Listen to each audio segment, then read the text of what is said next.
Ladies and gentlemen, welcome to a brand new edition of the Lashing Out Podcast on the Nittany Sports Now Network. My name is Jarrod Prugar, and I am joined by my friend and co-host, Kevin Quigley.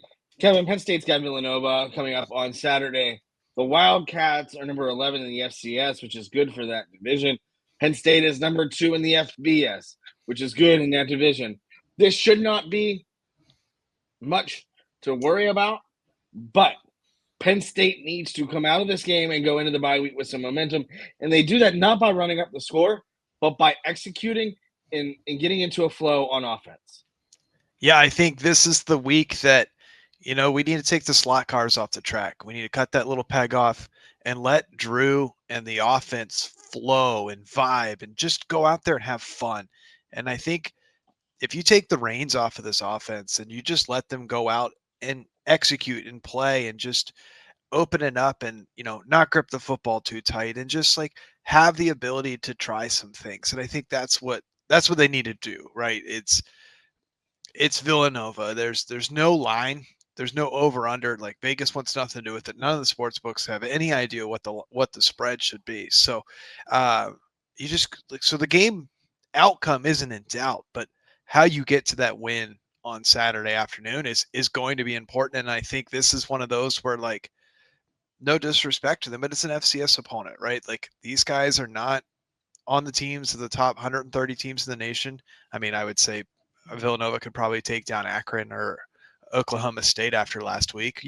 That's probably a competitive game if it's Villanova, but you just got to go out and play loose and free and just have fun, go play football. And, nothing has to be picture perfect. Like, just go have fun.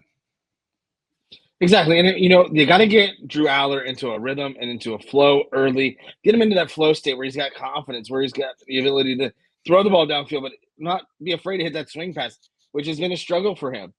Just let him be Drew Aller, where there's not a lot of pressure. I don't expect, things to go away where Penn State is getting dominated in any sort of facet. But you got to get him into some semblance of a rhythm, and that's not something that he's had over the last 2 games. Even on that deep ball to Devontae Ross against FIU, that's more on Ross than it is probably on Aller coming back to that ball, getting it, and catching it. But you got to get him into some really high percentage throws, get him that confidence, and then just expand on that confidence. And when you're able to do that, man, I think it's a really good situation for them to be in. And then also defensively, again, we're going to talk about that later in the show, but I'm not necessarily worried. It's all about getting that offense firing on all cylinders, heading into the bye week and then heading into the whiteout week. And I have to say this carefully because I don't want it to sound disrespectful, but Drew almost has to forget what the coaching staff has told him, and not in a way of just utterly just like, I'm not going to do that. But you heard it in the press conference this week, right? Like, James Franklin was reinforcing that on deep balls, he wants them short. The coaching staff wants them short and outside. So if you're going to throw a deep ball outside, it better be short, or to the outside. It better be short and on the sideline side. Don't throw it short and inside because that's where you get interceptions. But James was saying, what are the odds that you hit somebody in stride? Like, it's kind of low, right? But that's free, that's flowing. And if you're Drew Aller and like you see Devontae Ross flying down, like, he threw that ball short in the end zone. Like, Devontae Ross had to come back and make a spectacular play on top of the dude's head. But what if Drew had the freedom to just, throw that back pylon ball? Like, that's the throw that he's like, something tells me like the throw that he sees in his mind versus what the coaching staff messaging is just a little bit different. And then, like, you just have that extra little millisecond of thought, which is going to on the swing pass, it's not a ball that he can't throw, but was there something in the coaching where it's like, you need to throw that in his left hip, or you need to throw it here or there? You know what I mean? Like, was there something there as he's releasing the ball that, like, oh, there's just an extra little thing on deep balls? It's certainly there. It's evident. And because I don't think he's been a great deep ball thrower, because everything is underthrown, and it's not that he's not executing to his ability. He's executing what the coaching staff wants. And I think it's chicken shit just to throw balls up short intentionally where, like, it's going to be an incompletion or a defensive pass interference. I get it. You want the 15 yards, but you have one of the most talented quarterback arms in the country. probably one of the strongest arms in the country as well. He's accurate, he's precise, just has an absolute cannon. Let him throw it. And this is the week to do it, right? Like, don't throw your deep ball short, Drew. Hit him in stride. And Devontae Ross is more than fast enough. Pena's fast enough. Hudson's fast enough. All of those guys are fast enough where, like, you overthrow them one step, like, they're going to make that play. Devontae Ross has shown that he can make a contested play. So if he has to lay out for a ball, like, let him lay out for a ball.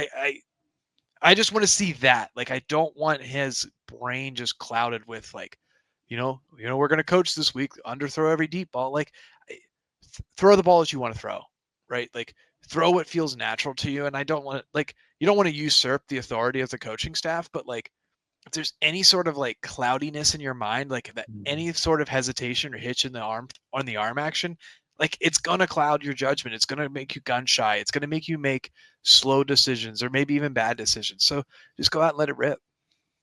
Yeah, I mean, that's the thing. You got to get him again. You got to get him into that rhythm and let him go. Let him cook. And this is the perfect week to do it. These guys do have breakaway speed, and they will have breakaway speed against Villanova. I don't know that they'll have breakaway speed against, say, Oregon, but also I do think there's a little bit of a strategic component to it. Not putting all that stuff on tape. James Franklin, in the gamesmanship that he deploys more often than not, does tend to, we haven't seen anything yet. If we've seen anything, it's to make opponents think later in the season. Fortunately for them, they get a bye week to prep after this, this essential preseason, if you will. You got 3 games, the bye, and then you got Oregon at home. And Oregon is doing a great job of putting some points on the scoreboard. Now, again, Oklahoma State, not good anymore. The NIL deal has completely wrecked them because they're putting all their money into wrestling. And then, you've got I don't even know. I don't even think it was anybody worth it that they played in week 1. But I mean, it's just one of those situations where now, you put this stuff on film, you got to go out and execute, and that's how you go in with momentum. You're going to put up points against Villanova, or at least you should put up points against Villanova. And you do that by getting Drew Aller into a rhythm. You get that running game going. You get that and work it off the passing game, and vice versa. You get your guys. Now they do have receivers that can actually go deep. That wasn't the case last year. That wasn't the case really probably the year before either, to an extent.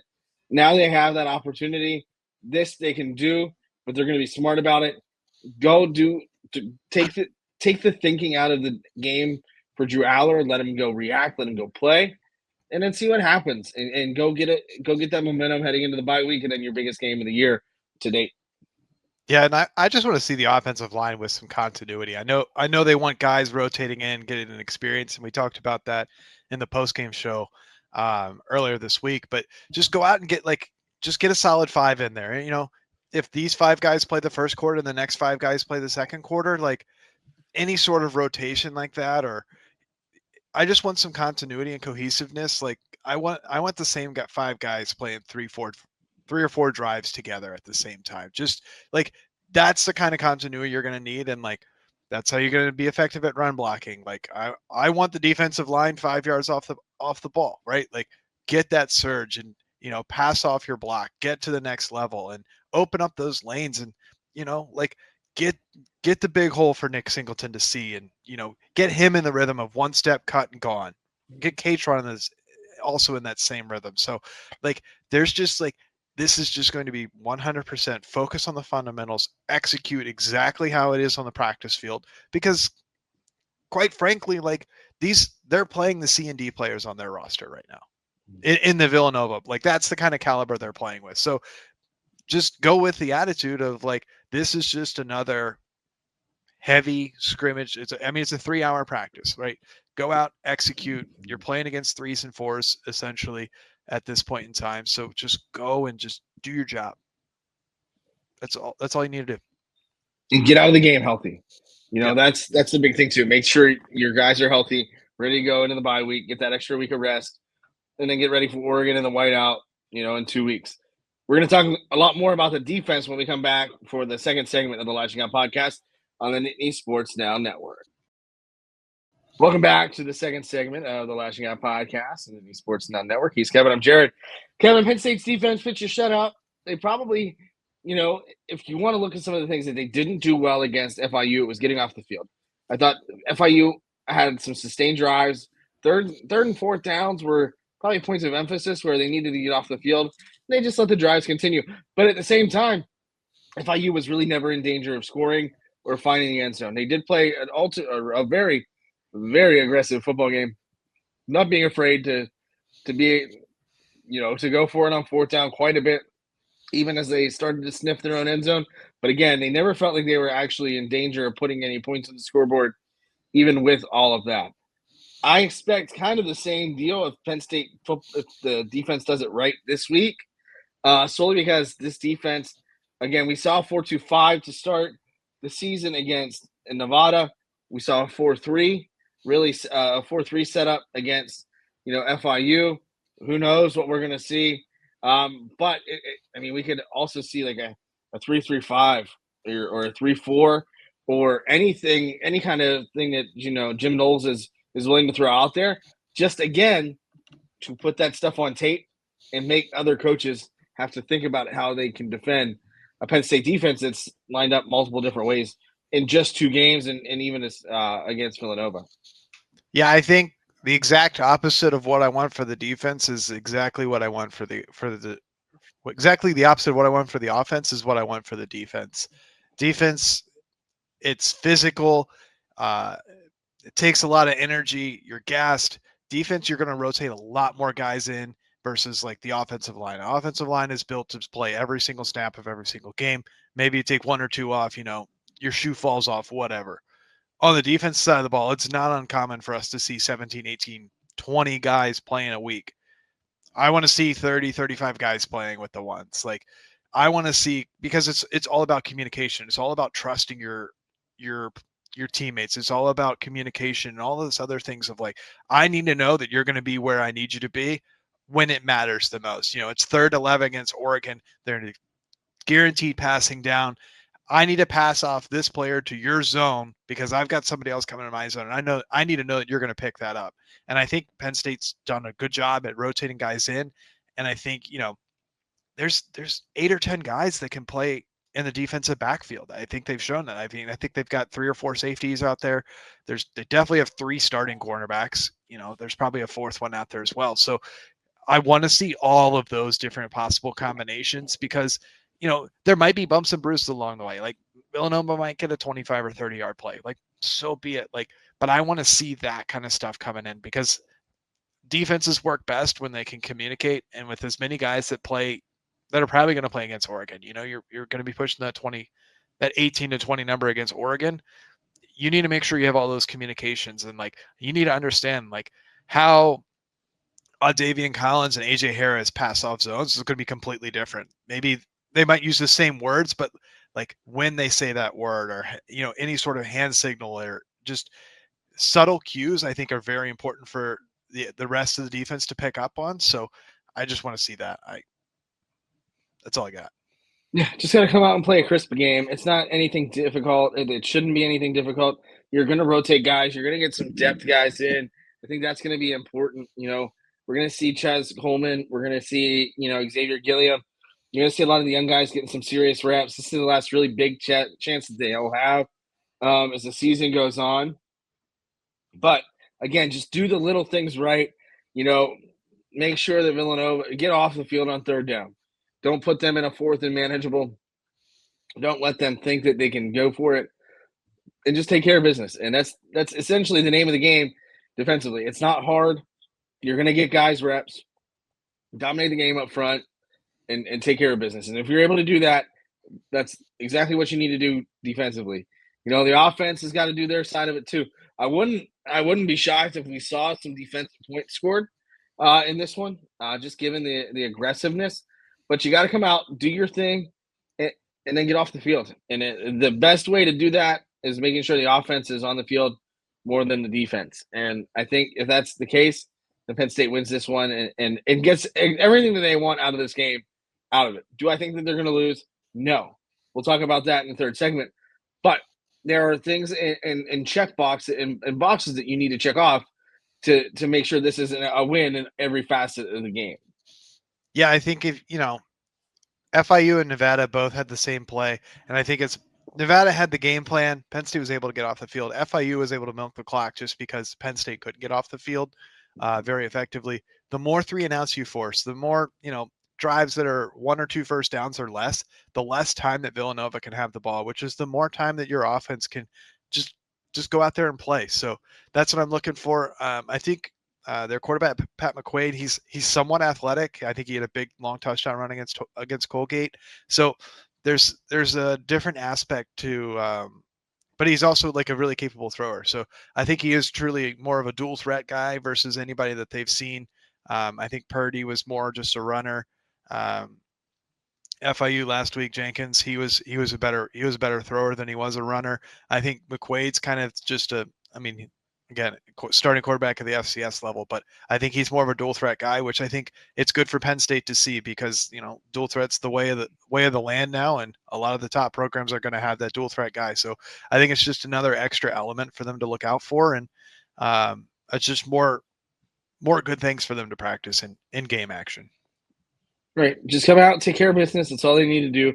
Get a lot of guys, a lot of reps, go into that bye week healthy, get ready for Oregon. If there's anybody that knows how to stop Oregon, it's Jim Knowles.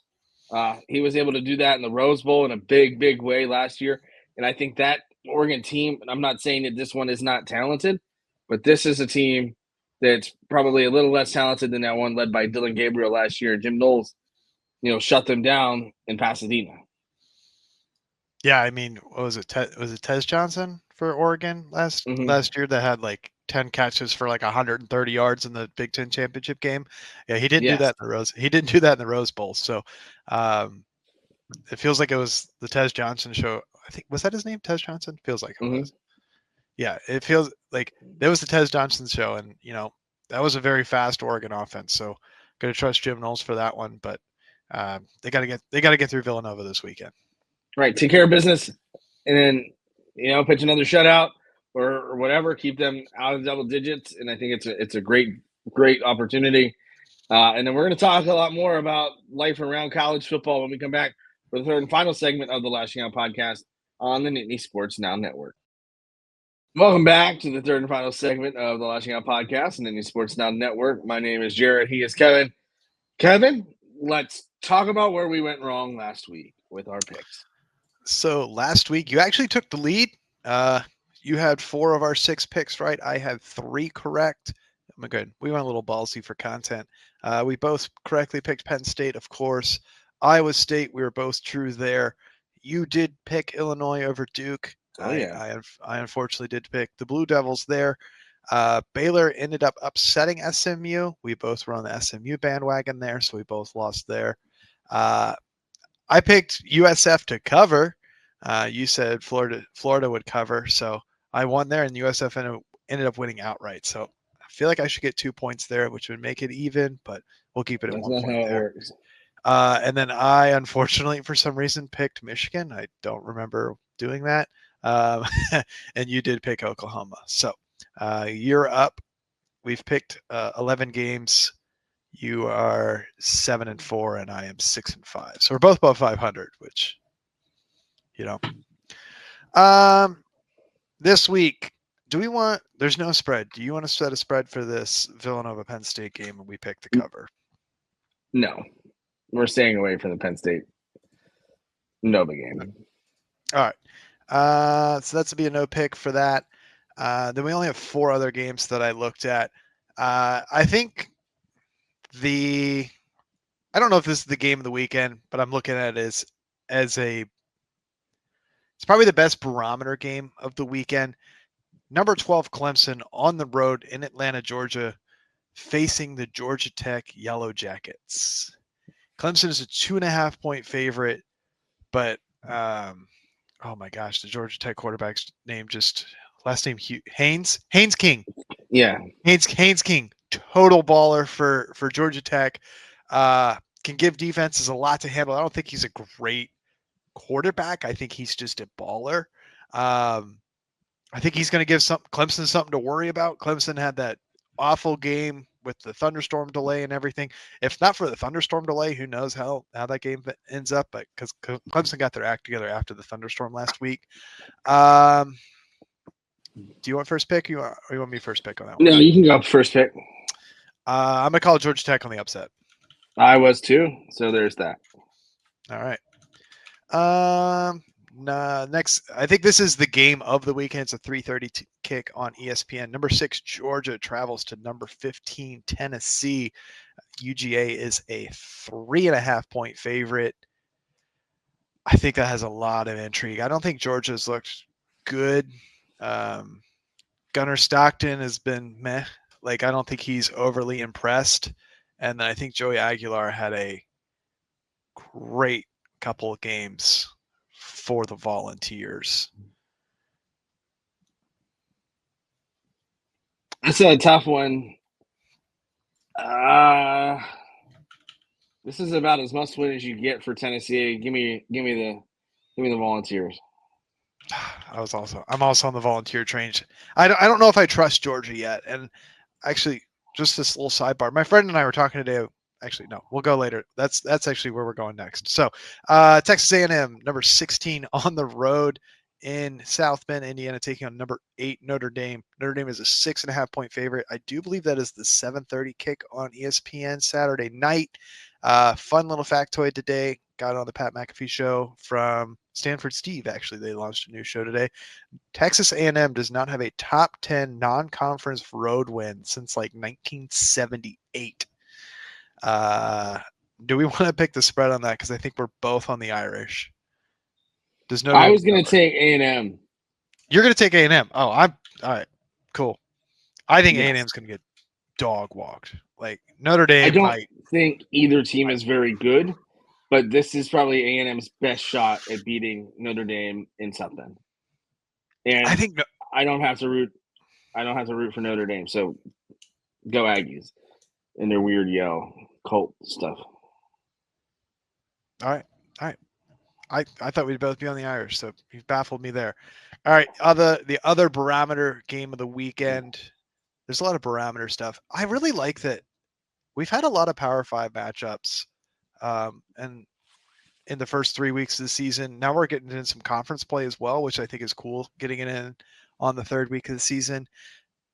Vanderbilt, unranked, traveling to USC, South Carolina, the number 11 ranked team in the country. Is Lenoris Seller the truth? South Carolina is a 4.5 point favorite. That game is at 7:45 p.m. on SEC Network. Ouch! They can't even get a real. Can't even get a real network. Can't even get a real network. Miami, USF. Right, that's the game that's on. That should be our 5th game. That'll be our 5th game. How did I miss that? Because it's on the CW. Nobody's going to see it. Listen. That's Miami number 3. South Carolina. I got South Carolina to win that one. I think Vanderbilt. I don't know that Vanderbilt is very real, but I got Gamecocks. I think I'm on USC as well. And being a Clemson alumni, to root for, be put in the position of having to somewhat pull for South Carolina is a little bit it's uncomfortable for me. Yeah. All right. Yeah. This is my guys. I don't know how I missed this. USF, my Bulls, traveling to Miami, 4:30 p.m. kick on the CW. Miami is a 17.5 point favorite, and I think Miami is the number 3 team in the country. I think they are legit. 17.5 is a lot for USF. I think USF has had probably the toughest schedule so far in the country. This is their 3rd straight ranked opponent. I mean, we could argue whether or not Boise State should have been ranked at all. But I mean, they're props to them. Boise State, UF, Miami to start the season. They went all out. I mean, they probably got paid by Florida and then went in there and beat them. So I think USF can cover. I just don't think that they can overcome. I think it is going to be Miami. I think it's going to be close. Yes, I think it's going to be a 7 to 10 point game, but I do think Miami's going to win. And I think Carson Beck looks a lot better in Miami than he did in Georgia. Yeah, he looks way better than he ever did with the Bulldogs, which is Stepping good for down, him. stepping down to the ACC does have a tendency to do that. All right. So I alluded to it. Well, I'll give it. I'll set you up for it. My friend and I were talking earlier today. I have no idea who the number 3 team in the country is. Like, I think Ohio State and Penn State are the clear number 2. Right now, it's LSU as the number 3 team in the country. They have 2 first place votes. Like, I don't see that at all. I think they've struggled mightily. I'm not saying Penn State hasn't either, but man, 23-7 against La Tech, struggled against a Clemson team that I don't think is very good. Like, number 3 for LSU seems like a lot. I think Oregon's offense looks fantastic against Oklahoma State, 59-30. They give up 13 points to Montana State, excuse me. I think the polls are all over the place, and I don't know. I feel like Miami, to me, would be the number 3 team in the country at this point in time. But it's so tough because early in the season, you don't know what teams are. I mean, so there are teams like you talking about USF's schedule, right? They beat ranked Boise State. They beat whatever. Why Florida was ranked again is beyond me. But this is why we have this SEC, discourse, right? it means Yeah, more. right. So I mean, that's exactly why LSU's number 3. Like LSU's brand identity is up there, but there was nothing about those 2 games that, in my opinion, dictated them being anywhere near the top. Ohio State, yeah, they beat Texas. They beat, and again, this is why preseason rankings are stupid, but you have to have them to start somewhere, right? Because every schedule is different. But it's so hard. I've covered Penn State football for 10 years. It is very hard for me when it's a 3:30 game to focus on any other game but Penn State. Unless I'm getting Pac-12 After Dark RP, where I stay up somehow to watch Hawaii.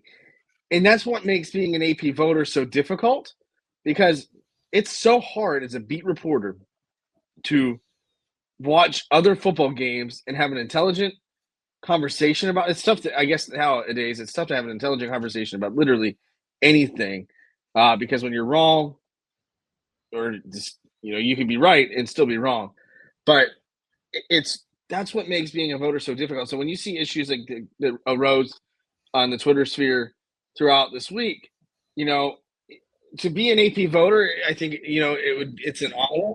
Same thing with being a Heisman voter, and same thing with baseball and being able to vote for guys in the Hall of Fame. But you have to take great pride in it, and it is supremely tough to focus on every team in the country and come up and formulate, intelligent conversations about why they are where they are, right? That writer that covers USC had Florida move up 2 spots despite losing to USF. And to me, we're talking a lot about it. We're talking a lot of the discourse. There are some polls and some rankings, not just her, but others that were not, and maybe in our opinion, good, but lacked thought and hey, listen, this is why this team is here and here and here. And that's probably I don't like to give a lot of credit to the College Football Playoff Committee, but that's why I like, kind of as I itch my leg, but why I like what they do, how they do it. Because this is why Ohio State's number 1. This is why Penn State's number 2 and not number 1. This is why number 3 is number 3 versus the others. And are you going to agree with some of their logic? No, but that's okay. It's okay to disagree. That's why we're here. There are too many times on my other podcast, on my last podcast, where I was told that I was wrong, despite being right. But disagreeing is a good thing. Having a quality discussion and quality discourse about, and a conversation about why you believe what you believe, is also a positive thing too. And it's a shame that doesn't necessarily matter anymore. Yeah, and I think like you have to give, the reporter was Haley Sawyer. We're not trying to pile on her, but she's the biggest story of the week, because USF lost, or loses to USF, and she moves UF up. Like, that's just absolutely brainless. But they rank basically In the ballot by ballot, pollster by pollster analysis, they basically rank, and the closer your score is to 1.0, 1.0 is the AP poll. That is the result of all of the polls. The closer you are to 1, the better your poll is with what the rest of the country believes. Her score was 2.18 this week. She's basically bottom end of the top third. So she's probably in that 30 to 40th percentile. I mean, if you look at John Wilner, his ballot was 4.46 points. So he's very far away from the standard. His top 5 was LSU, Ohio State, Miami, Florida State, Penn State. That was his top 5. Like, some of these guys just are absolutely and he's for the Pac-12, so like he has no skin in the game in the SEC or the ACC. So like it's just absolutely brainless, and I like it. I like people swinging for the fences and hitting home runs. Like, you're either going to strike out or hit a home run in this case. And I think early in the season, like I want to see these massive swings in the poll. So like I'm okay with there being big scores in the AP poll because like I want to see other people's places, but like Illinois, nobody knows how to rank Illinois. Like we don't. Like Illinois is consensus number 11, but Louis Vacher for Northwestern ranked him as low as number 16. Like it's going to be fluid. It's subjective, and like you said, like these guys can't. I mean, I sit at home on my butt and like watching 4 games in multicast and multi-view. Which is great, by the way. It is so awesome. It's awesome. But even on multi-view, I can only watch 12 games a weekend. Right. So you almost need to really focus. And for me, for the AP poll to be as effective as it could be and should be, you almost have to have those guys be either national columnists, which isn't necessarily great either, because I don't think a lot of national columnists are very intelligent anymore. And that's just kind of the way that things are, shock jocks and those sort of things. But you need to almost have the AP poll be legitimate. Hey, they're pollsters. That is their job, is to just watch college football and rank teams 1 through 25, or I guess 1 through whatever. And first of all, sign me up. I would be all about that in a heartbeat. I'll throw out 65 different multicasts. I'll put it on 3 TVs and let's have a day, right? But that's kind of what you have to do. And honestly, I would extend the poll voting or whatever to Tuesday. And in that way you have Sunday and Monday to study, to learn, because like doing it all on Saturday is not easy by any means for those that are in the industry. But also that way you can do your research and make sure you're making that many more informed opinions, which is a dying trend and a dying breed in society. Yeah, and I think like the poll results publish on Sunday at 2 p.m. So they've got to be in by what, noon, 1 o'clock? Like they've got to be in early so that the AP can count it. Maybe with computers they can do it a lot faster than the counting is not an issue. But I mean, especially like if you have the 7:30 game, like you're not leaving the stadium if you're. I mean, what time did we leave last year when I covered the Washington game? I don't think I left until 12:30, 1 o'clock. Like, yeah, it's super late. Like 12:30, 1 o'clock. I drove an hour back to Altoona, and like I think I was in bed by like 2:30, 3 o'clock, and then I got to turn around. Like, do I submit if I'm an AP voter, do I submit my AP poll before I go to bed, or like do I wake up? You have 2 versions. Hey, this is what happens if Penn State wins. This is what happens if Penn State loses. This is what happens. Yeah, I mean it's so tough. Like it almost has to be dedicated. I mean the coaches poll too, right? Like there's no way they're able to watch a lot of film on their guys or on their teams. They're not, like, that's just not necessarily fair to them, but just not logical either. But I mean, but here we are talking about it, and that's exactly what they want. They want there to be discourse about certain things, and lo and behold, yeah. But I also think you should be able to explain why you have a team where you have them. I think that there's, every industry you have to back up your thoughts, right? You have to back up why you think the way that you think. And ultimately, I think that matters in the AP poll as well. Yeah, and I think you get the law of averages, right? Like some people are going to have one team ranked way higher than the other. And I think, there's this looks like 65, 70 people who vote in the AP poll. Like you're going to get a good average from there. So I think the AP poll system works. I just think like we need a little bit. You definitely need the dedicated pollsters like you mentioned, just because like if you're covering, especially the 3:30 games, I feel like the 3:30 kicks, like what Penn State's going to have this week. And by the way, that game's on FS1. Failed to mention that earlier. Like the 3:30 kick, like you're getting to the stadium by 1:30. So you have travel, transit, all that stuff. You have to get into the stadium. You set up. You've missed half the 12 o'clock window. There's maybe one game on in the press box. You're trying to follow along other games on Twitter or ESPN, whatever you want to do. But then you're watching warm-ups. You do the 3:30 game. You're done by 7. But then you go down for the press conference and all the post-game media. You publish all your stuff. And it's not 8:30 until you're done.